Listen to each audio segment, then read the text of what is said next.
할렐루야.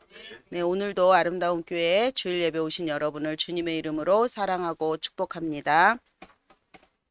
네, 날씨가 많이 덥습니다. 어떻게 휴가 계획들은 세우고 계신가요? 어, 저도 이제 다음 주에 휴가를 가려고 계획을 하고 있는데요. 그러다 보니까 그 몇 년 전 일이 그 생각이 났습니다. 저희 가족은 그 해에 이제 제주도로 휴가를 가기로 했기 때문에 이제 김포공항에 갔는데요. 여행을 위해서 짐도 챙기고 또 이제 일정도 확인하고 또 비행기 그 시간에 맞춰서 그 이제 차를 렌트도 이제 시간을 조절을 하고 어 이제 준비를 잘했습니다. 그리고 이제 아이들에게 신분증 꼭 챙겨라. 이렇게 몇 번씩이나 이제 확인을 하고 그리고 출발을 했죠. 그런데 이제 공항에 도착하고 나서야 저의 신분증이 없다는 것을 알게 됐습니다. 다른 준비를 아무리 잘해도 신분을 확인할 수 없으니 저는 비행기를 탈 수가 없었습니다. 네, 그 일을 통해서 제가 이제 알게 되었는데요. 준비를 아무리 잘해도 정작 가장 중요한 것을 놓치면 아무 소용이 없다는 사실을 다시 한번 깨닫게 되었습니다. 이렇게 우리 삶에서 예상하지 못했던 일들이 생깁니다. 그러면 그동안 우리가 보지 못하고 생각하지 못했던 그런 부족함과 또 감추어 있던 그 우리들의 그 모습이 드러나기도 하는데요. 오늘 본문의 예루살렘 백성들도 마찬가지였습니다. 적군이 가까이 다가오자 그동안 보지 못했던 현실을 비로소 보게 되었습니다. 그동안 보이지 않았던 그 삶의 균형과 마음 깊은 곳에 감춰져 있던 모습들이 드러난 것이지요. 그들은 적의 공격에 대비해서 하나님보다 무기를 점검하고 무너진 성벽을 보수하고 물을 저장했습니다. 적의 공격으로부터 자신들을 지키기 위해서 인간적으로 할 수 있는 모든 일을 한 것입니다. 8절은 이렇게 말합니다.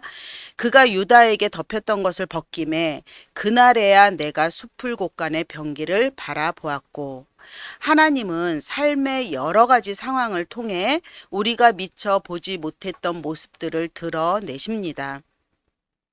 그러니까 평범한 일상 속에서 우리는 말씀으로 깨닫기도 하고요. 또 성공과 실패라는 그런 문제들을 통해서도 우리 자신을 보게 하십니다. 이를 통해서 우리가 평소에 우선순위를 두고 살아가는 것이 무엇인지를 알 수가 있습니다. 오늘 본문에서는 아수르의 위협이 유다를 덮고 있는 것을 벗겼습니다. 좀 더 정확히 말하면 아수르의 그 위협이 그 하나님께서 이 아수르의 위협을 통해서 그 유다를 덮고 있는 것들을 벗기신 것입니다. 그러자 그동안 감추어져 있던 현실을 드러내는 그 계기가 되었는데요. 하나님께서 이 위기를 통해서 감추어졌던 우리의 모습을 드러내실 때 우리는 어떻게 반응해야 할까요? 오늘 본문은 덮개가 벗겨질 때 그동안 감추어져 있던 우리 삶의 균열이 드러난다는 사실을 보여주고 있습니다. 당시 유다는 그 강대국인 아수르의 지배를 받으며 조공을 바치고 살고 있었습니다.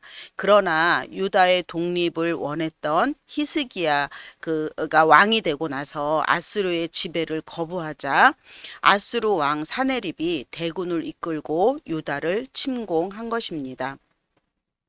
유다의 그 여러 성읍들이 차례로 무너졌고 마침내 적군이 예루살렘 성문 가까이까지 진군해 온 것입니다. 그러나 이사야는 이 위기를 단지 정치적이고 군사적인 충돌로만 보지 않았습니다. 유다 백성을 깨우치는 하나님의 경고로 보았습니다. 8절은 이렇게 말합니다. 그가 유다에게 덮였던 것을 벗김에 그들의 눈을 가리고 있던 그 덮개가 벗겨졌다는 것입니다. 그때 비로소 그동안 보지 못했던 현실이 선명하게 드러나기 시작했습니다. 위기가 찾아오기 전에 그들은 모든 것이 괜찮다고 생각했을 것입니다. 선지자들이 아무리 하나님의 심판을 경고해도 지나친 걱정은 하지 말라라고 여겼을 것입니다. 지금까지 아무 일도 일어나지 않았잖아. 앞으로도 괜찮을 거야. 그러나 적군이 점점 가까이 다가오자 더 이상 현실을 외면할 수 없었습니다. 그제서야 병기고를 바라보았고 9절에서는 다윗성에 무너진 곳이 많다는 사실을 발견했습니다. 본문은 성벽이 갈라진 그 정확한 원인이 무엇인지 설명하고 있지는 않습니다. 그러므로 유다 백성의 그 게으름 때문이다 라고 우리가 단정해서는 안 됩니다. 그러나 분명한 것은 위기가 닥치기 전까지 그들은 자신들의 취약한 현실을 제대로 파악하지 못하고 있었다는 사실입니다. 문제는 어느 날 갑자기 생기는 것처럼 보일 수 있습니다만 사실 많은 경우 그 균열이 그 전부터 시작됩니다. 건물도 하루아침에 무너지지 않습니다. 처음에는 작은 금이 생기고 그 작은 금을 오래 방치하면 점점 틈이 벌어지고 마침내 건물 전체가 무너지게 됩니다. 우리의 신앙과 삶도 마찬가지입니다. 처음에 신앙생활을 시작할 때는요. 하나님을 더욱 알고자 말씀을 열심히 읽고 기도도 열심히 하고 어떻게든 하나님을 만나고 싶다고 생각하면서 씨름합니다. 그러나 시간이 흐르면서 마음이 느슨해질 수 있습니다. 말씀을 읽지 않고 기도하지 않고 기도를 소홀히 해도 당장 별 문제가 생기지 않는 것처럼 느껴집니다. 죄에 대해서 조금씩 타협하면서 이 정도면 괜찮겠지라고 생각합니다. 베드로의 모습을 생각해 보십시오. 그는 마지막 만찬 자리에서 예수님께 말합니다. 주여, 내가 주와 함께 오게도 죽는 데까지 가기를 각오하였나이다 라고 호언장담하지요. 자신은 어떤 상황에서도 주님을 떠나지 않을 것이라고 확신했습니다. 그러나 예수님이 붙잡히시고 사람들이 베드로를 보고 예수님의 제자다라고 지목을 하자 그 역시 자신의 안전의 위협을 느꼈습니다. 왜냐하면 그의 마음속에 감추어져 있던 그 두려움이 드러난 것이지요. 이 두려움으로 무엇이든 감당할 수 있을 것 같았던 자기 확신도 무너지고 말았습니다. 그는 결국 예수님을 3번이나 부인했습니다. 위기가 베드로를 갑자기 그 연약한 사람으로 만든 것이 아닙니다. 위기는 베드로 자신조차 제대로 알지 못했던 그 내면의 연약함을 가지고 있었습니다. 우리도 마찬가지입니다. 일이 순조롭게 풀릴 때는 믿음이 좋은 사람처럼 아주 여유롭게 행동합니다. 그러나 계획대로 되는 일이 없고 내 힘으로 해결할 수 있는 그 문제가 없다라고 생각됐을 때 한없이 연약해지고 그동안 감추었던 그 내면의 모습이 드러나기 시작합니다. 작은 말 한마디에 쉽게 분노하고 일이 뜻대로 되지 않을 때 모든 것이 다 원망스럽게 느껴집니다. 조금만 손해를 본다고 생각해도 불안해서 견딜 수가 없습니다. 이러한 반응은 평소에는 알지 못했던 자신의 연약함과 내면 깊이 자리한 그 교만과 두려움과 자기 중심성을 발견하게 됩니다. 그때 우리는 자신 안에 얼마나 많은 교만과 두려움과 자기 중심성이 자리 잡고 있는지를 보아야 합니다. 하나님의 말씀은 자신은 아무런 문제가 없다고 생각하는 우리의 그 치명적인 낙관주의를 깨트립니다. 나는 괜찮아. 지금까지 별일 없었으니 앞으로도 괜찮을 거야. 라는 착각에서 깨어나야 합니다. 그리고 하나님 앞에서 자신의 참된 모습을 외면하지 말고 정직하게 마주해야 합니다. 여러분, 그렇다면 오늘 이 말씀 앞에서 우리 삶을 돌아보기 원합니다. 우리 삶에는 어떤 균열이 있습니까? 하나님과의 관계에서, 또 가정과 인간 관계에서, 또 맡겨진 사명의 자리에서 오랫동안 우리가 알면서도 외면하고 싶었던 그 무너진 부분이 무엇입니까? 위기가 찾아오는 것은 누구에게나 고통스러운 일입니다. 그러나 아프고 힘든 시간을 지나고 나면 자신의 참된 모습을 발견하게 되고 하나님 앞에 서게 됩니다. 그리고 하나님과의 그 관계가 회복될 때 그 위기는 은혜의 기회가 될 수 있습니다. 고통마저도 우리를 하나님께로 돌아오게 하는 은혜의 기회가 될 수 있다는 것, 그것이 믿는 우리에게 주어진 복입니다. C.S. 루이스는 고통을 기먹은 세상을 깨우는 하나님의 확성기다라는 아주 멋진 말을 했습니다. 그러나 그 고통이 찾아왔다고 해서 저절로 회복되는 것은 아닙니다. 중요한 것은 그 고통을 통해 드러난 문제 앞에서 우리가 어떻게 반응하느냐 하는 것입니다. 그리고 우리의 반응은 실제로 무엇을 의지하며 살아왔는지를 보여줍니다. 평안할 때에는 하나님을 의지한다고 생각했지만 위기가 닥치면 가장 먼저 찾고 붙드는 것이 무엇인지 드러나게 되어 있습니다. 예루살렘 백성도 자신들의 위기를 발견하자 매우 분주하게 움직이기 시작했습니다.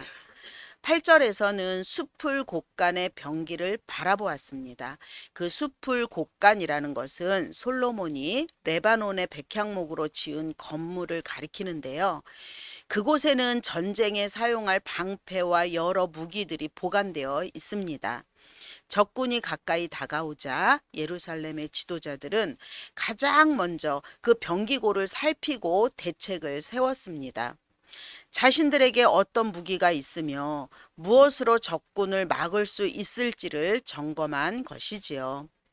9절에서는 무너진 성벽을 확인하고 아래 못의 물을 모았습니다. 그 아래 못은 예루살렘의 물을 저장하던 곳인데요. 그 포위전이 시작되면 성 안에 물을 확보하는 일이 매우 중요합니다. 그들은 현실적이고 치밀하게 위기에 대비했습니다. 10절에서는 예루살렘의 가옥을 개수하고 일부 가옥을 헐어서 그 돌과 목재로 무너진 성벽을 보수했습니다. 11절에서는 두 성벽 사이에 저수지를 만들어 포위전에 대비했습니다. 그들은 무기를 점검하고 물을 확보하고 성벽을 보수했다는 것은 인간적으로 할 수 있는 준비를 철저히 다 한 것입니다. 이러한 준비 자체가 잘못된 것은 아닙니다. 위기 앞에서 당연히 필요한 일이었습니다. 하나님을 믿는다고 하면서 기도만 하고 아무 준비도 하지 않고 가만히 있는 것은 믿음이 아니라 무책임한 행동입니다. 우리가 몸이 아프면 병원에 가서 정확한 진단을 받고 그것에 맞는 치료를 해야 합니다. 경제적인 어려움이 생기면 지출을 점검하고 대책을 마련해야 합니다. 또 인간관계에서 문제가 생기면 대화를 하고 잘 대화가 풀어지지 않으면 전문가들의 그 도움을 받기도 하지요. 문제는 유다 백성이 이러한 노력을 했다는 데 있지 않습니다. 11절 하반절이 그들의 근본적인 잘못을 보여주고 있는데요. 11절 그 중간 그러나 너희가 이를 행하신 거기부터 함께 읽겠습니다. 시작. 그러나 너희가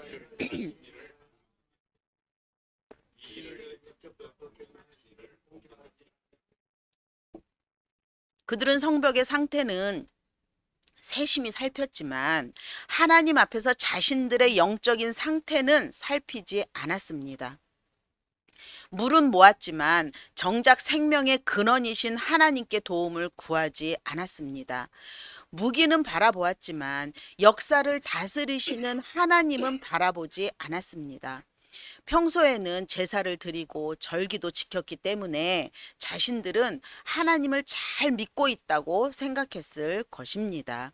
그러나 위기가 찾아오자 그들의 눈은 가장 먼저 하나님이 아니라 무기와 성벽과 물을 향했습니다. 위기는 우리가 입술로 무엇을 고백하는지가 아니라 우리가 실제로 무엇을 믿고 의지하는지를 드러냅니다. 이것이 바로 그들의 비극적인 실수였습니다. 그들은 자신들에게 닥친 위기를 군사적인 문제로만 보았습니다. 군사력을 보강하고 성벽만 튼튼하게 만들면 문제가 해결될 것이라고 생각했습니다. 그러나 하나님은 문제의 근원은 군사력의 부족이 아니다. 하나님을 떠난 그들의 마음과 삶이라는 것입니다. 오늘날 우리도 크게 다르지 않습니다. 문제가 생기면 가장 먼저 무엇을 생각합니까? 어려움이 찾아오면 여러분은 가장 먼저 무엇을 떠올립니까? 가진 돈은 얼마가 되는지 계산하고 지금까지 쌓아온 경험과 지식을 동원합니다. 그리고 이 사람은 꼭 내가 어려울 때 도와줄 거야 라는 사람을 찾게 되는 것이 가장 현실적인 해결책이라고 생각합니다. 이러한 행동 자체가 잘못된 것은 아닙니다. 문제를 해결하기 위해 사람의 도움을 구할 수도 있고요. 현실적인 대책을 세우는 것은 필요합니다. 그러나 우리는 이때 반드시 물어야 합니다. 나는 이 모든 일을 하면서 하나님을 바라보고 있는가? 나는 하나님의 뜻을 따라가고 있는가? 나는 현실적인 방법을 사용하면서도 궁극적인 도움은 하나님으로부터 온다는 사실을 믿고 있는가? 기도하지 않은 채 방법만 찾고 있지는 않은지, 하나님의 뜻을 묻지 않은 채 내 경험과 판단만 의지하고 있지 않은지, 외부의 문제는 해결하라고 애를 쓰면서 하나님과의 관계는 그대로 방치하고 있지는 않은지 돌아보아야 합니다. 물론 현실의 문제를 해결하기 위한 노력이 잘못된 것은 아닙니다. 정책과 제도, 교육과 상담은 현실의 문제를 해결하는데 실제적인 도움을 줄 수 있습니다. 그러나 그것만으로 인간의 죄된 마음을 새롭게 할 수는 없습니다. 교육은 사람에게 지식을 줄 수 있지만 새로운 본성을 만들어 주지는 못합니다. 상담은 상처를 이해하고 회복하는 데 도움을 주기는 합니다만 죄를 용서하고 하나님과의 관계를 회복시키는 일은 오직 하나님만 하실 수 있습니다. 우리에게 필요한 것은 단순한 환경의 개선이 아닙니다. 무엇보다 우리를 지으신 하나님께 돌아가야 합니다. 우리는 하나님 없이 스스로 온전하게 살아갈 수 있는 독립적인 존재가 아닙니다. 우리는 하나님에 의해 창조되었고 하나님을 위해 지음 받았습니다. 그러므로 우리는 하나님과 바른 관계 속에 있을 때 비로소 창조된 목적과 의미와 방향을 따라 살아갈 수 있습니다. 성벽을 보수하되 하나님께 기도하면서 보수해야 합니다. 사람의 도움을 구하되 우리의 궁극적인 도움은 하나님으로부터 온다는 사실을 잊지 말아야 합니다. 계획을 세우되 그 계획을 하나님께 맡기고 하나님의 뜻을 물어야 합니다. 무기와 성벽과 물은 필요하지만 그것들이 하나님을 대신할 수 없음을 기억하십시오. 그러나 하나님을 의지한다는 것은 도움을 구하는 데서 끝나지 않습니다. 하나님이 우리 안에 무너진 모습을 드러내실 때 그것을 다시 감추려고 하지 마십시오. 하나님 앞에서 인정하며 돌이켜야 합니다. 하나님께서는 유다 백성의 덮개를 벗기시고 그들의 감추어진 모습을 드러내셨습니다. 그렇다면 하나님께서 그들에게 요구하신 것은 무엇입니까? 12절은 이렇게 말씀합니다. 함께 읽겠습니다. 12절 시작.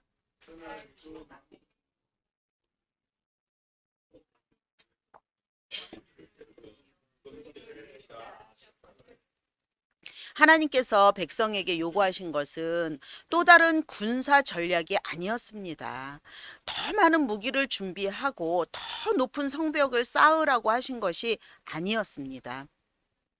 통곡하고 애곡하고 머리털을 뜯고 굵은 배를 띠라고 하셨습니다. 이것은 고대 이스라엘에서 깊은 슬픔과 회개를 나타내는 행동입니다. 하나님 앞에서 자신의 죄를 인정하고 진심으로 돌이키라는 회개의 요청입니다. 그들에게 닥친 위기의 근본적인 원인은 단지 군사력의 부족이 아니었습니다. 하나님을 떠난 그들의 마음과 삶에 문제가 있었습니다. 그러므로 그들에게 가장 필요한 것은 더 철저한 방어 준비가 아니었습니다. 하나님께 돌아가라는 그 회개입니다. 그러나 유다 백성은 어떻게 반응했습니까? 13절 함께 읽습니다. 시작.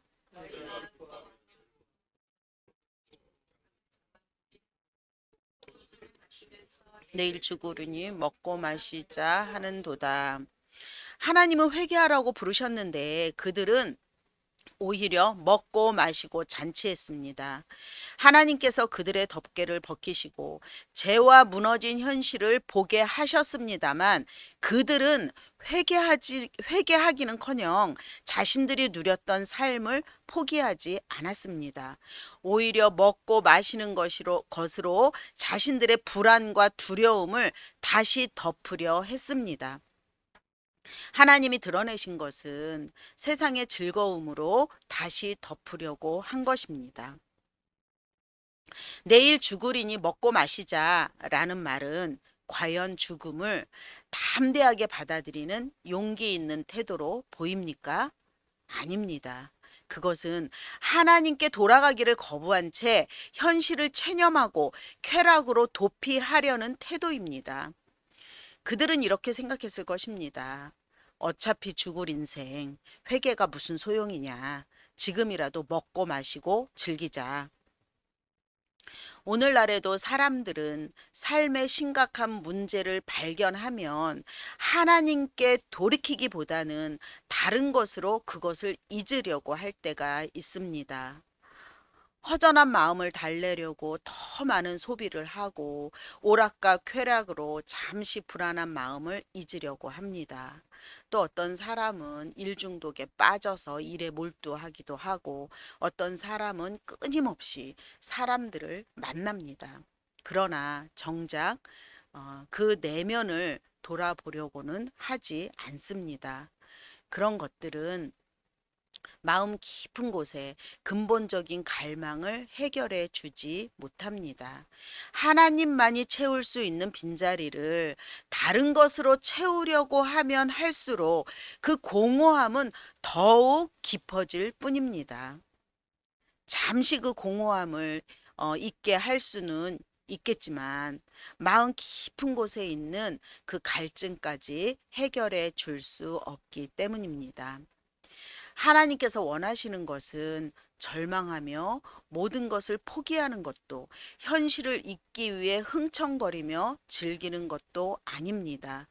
하나님은 우리가 자신의 죄를 인정하고 하나님께 돌이키는 것을 원하십니다. 그러나 유다 백성은 끝까지 하나님의 부르심을 거부했습니다. 그래서 14절은 아주 엄중하게 말씀하십니다. 14절 함께 읽습니다. 시작. 진실로 이 죄악은 너희가 죽기까지 용서하지 못하리라 하셨느니라. 주 만군의 여호와의 말씀이니라. 아멘. 진실로 이 죄악은 너희가 죽기까지 용서하지 못하리라. 이 말씀은 하나님께서 어떤 죄도 용서하지 않으신다는 뜻이 아닙니다. 하나님께서 친히 회개하라고 부르셨음에도 그들이 끝까지 그 부르심을 거부했기 때문에 다가오는 심판을 피할 수 없다라는 뜻입니다. 그들이 용서받지 못한 것은 그들의 죄가 너무 커서가 아니라 회개하라는 하나님의 부르심을 끝까지 거절했기 때문입니다. 그러므로 하나님께서 우리 삶의 덮개를 벗기시고 감추어진 죄와 연약함을 드러내실 때 그것을 다시 덮어서는 안 됩니다. 어떤 것으로도 핑계해서는 안 됩니다. 오늘 우리가 해야 할 일은 분명해졌습니다. 바쁜 일상과 세상의 즐거움으로 하나님이 드러내신 것을 다시 덮으려 하지 마십시오. 우리의 교만과 자기 의존을 인정하고 하나님 앞에서 진실하게 돌이켜야 합니다. 회개는 단지 잘못을 후회하거나 슬퍼하는 감정에 머무르는 것이 아닙니다. 하나님을 떠나 있던 삶의 방향을 돌이켜서 다시 하나님을 바라보는 것입니다. 내 뜻대로 살던 삶에서 돌이켜 하나님의 말씀에 순종하는 것입니다. 그러나 회개 자체가 우리를 구원하는 공로가 되지는 않습니다. 우리의 소망은 우리를 위해 십자가에서 피 흘리신 예수 그리스도께 있습니다. 우리는 스스로 자신의 죄를 씻을 수 없습니다. 아무리 굳은 결심을 하고 아무리 노력을 해도 죄로 굳어진 마음을 스스로 바꿀 수 없습니다. 그러나 예수 그리스도를 믿고 의지하는 자에게 하나님께서는 죄를 용서하시고 새 생명을 주십니다. 예수님은 우리가 받아야 할 죄의 심판을 십자가에서 대신 받으셨습니다. 죽음에서 부활하셔서 죄와 사망의 권세를 이기셨습니다. 그러므로 자신의 죄를 인정하고 예수 그리스도를 믿는 사람은 누구든지 용서하고 하나님과 화목하게 할 수 있습니다. 우리에게 필요한 것은 겉으로 드러난 문제를 조금 수리하는 정도가 아닙니다. 하나님께서 우리의 굳은 마음을 갈아엎으시고 새로운 사람으로 빚어 가시는 은혜가 필요합니다. 예수 그리스도의 복음은 무너진 삶의 겉모습만 고치는 데서 멈추지 않습니다. 하나님과의 관계를 바로 세우고 죄로 어그러진 우리의 마음과 삶을 새롭게 합니다.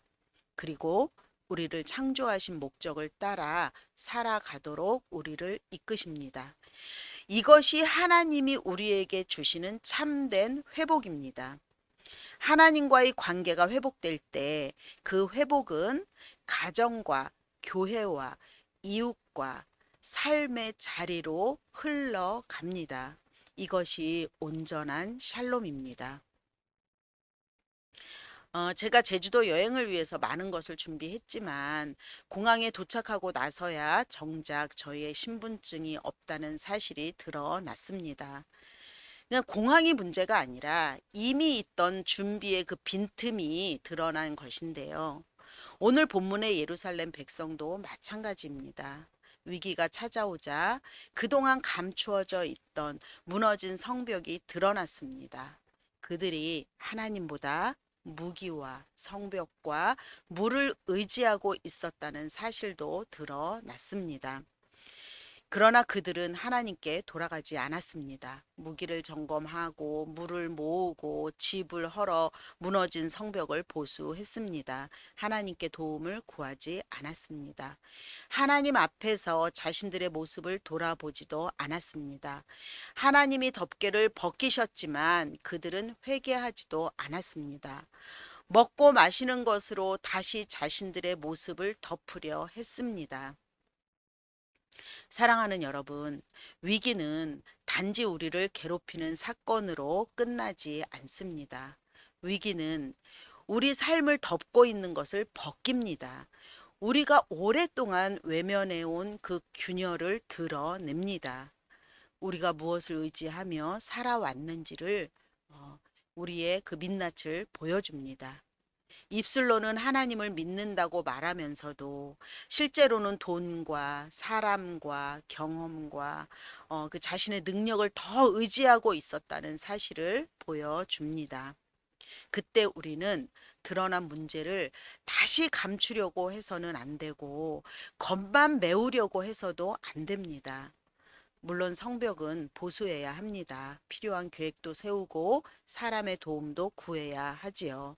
그러나 그 모든 준비 속에서 하나님을 놓치면 안 됩니다.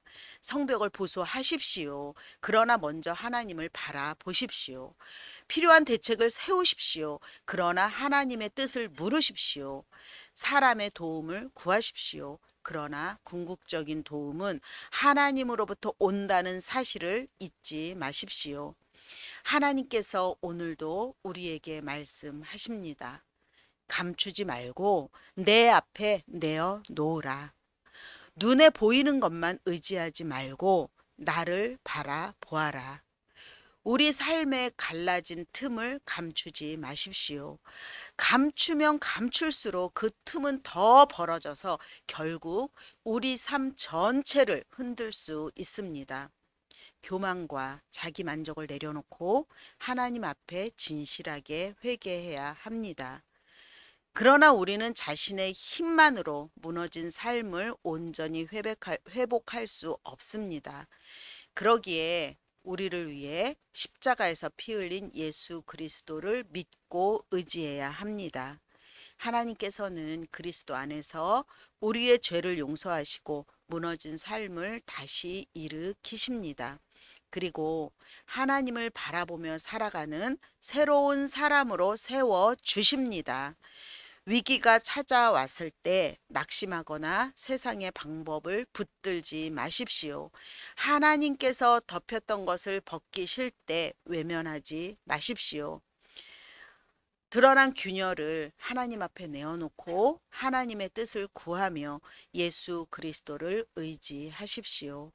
어떤 어려움 속에서도 하나님께서 보여주시는 자신의 모습을 정직하게 바라보시기 바랍니다. 그리하여 세상의 방법이 아닌 하나님을 먼저 찾으며 믿음으로 끝까지 하나님을 바라보는 아름다운 교회 되시기를 간절히 바랍니다. 아멘.